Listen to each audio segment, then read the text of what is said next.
Instagram பிரபலமான ராகுல் டிக்கி என்று அழைக்கக்கூடிய ராகுல் அவர்கள் திடீர் மரணம் அடைஞ்சிருக்காரு. இந்த மரணத்துக்கு காரணம் என்னன்னு பார்த்தீங்கன்னா, அவர் பைக்கில் போயிட்டு இருக்கும்போது பைக் கட்டுப்பாட்டை மீறி விபத்து ஏற்பட்டிருக்கு. இந்த விபத்து பேரிகேட்டில் மோதி தான் நடந்திருக்கு. இதை தொடர்ந்து பார்த்தீங்கன்னா, விபத்து ஏற்பட்ட உடனே மருத்துவமனையிலையுமே சேர்த்திருக்காங்க. ஆனால் அங்கு அளிக்கப்பட்ட சிகிச்சை பலனளிக்காதனால இன்னைக்கு அவர் மரணம் அடைஞ்சிருக்காரு. இந்த ஒரு விஷயம் தான் சமூக வலைதளங்களில் மிகப்பெரிய ஒரு அதிர்ச்சியான தகவலாக பரவிக்கிட்டு இருக்கு.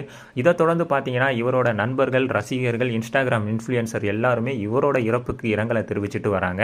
இன்றைய காலகட்டங்களில் இளைஞர்கள் நிறைய பேர் தங்களோட திறமையை சமூக வலைதளங்களில் காமிச்சு அதன் மூலியமா சினிமா வாய்ப்புகளையும் பெற்றுட்டு வராங்க. அத்தகைய ஒரு ஆள் தான் பார்த்தீங்கன்னா ராகுல். இவரும் தன்னோட சமூக வலைதள பக்கங்களில் கேளிக்கை வீடியோக்களை பதிவிட்டு அது மூலியமா ரசிகர்களை மகிழ்ச்சி சினிமா வாய்ப்பையும் தேடிக்கிட்டு இருந்ததா தகவல் வெளியாயிருக்கு. இவரோட சொந்த ஊர் பார்த்தீங்கன்னா ஈரோடு. இவரோட இறப்பு இவரோட ரசிகர்கள் மத்தியிலையும் சரி, அவரோட குடும்பத்தினர் மத்தியிலையும் சரி மிகப்பெரிய ஒரு அதிர்ச்சியான சம்பவமாக மாறி இருக்கு. சமூக வலைதளங்களில் பலரும் இவரோட இறப்புக்கு இரங்கலை தெரிவிச்சிட்டு வராங்க. அந்த வகையில் நாமளும் இவரோட இறப்புக்கு இரங்கலை தெரிவிச்சுக்கலாம்.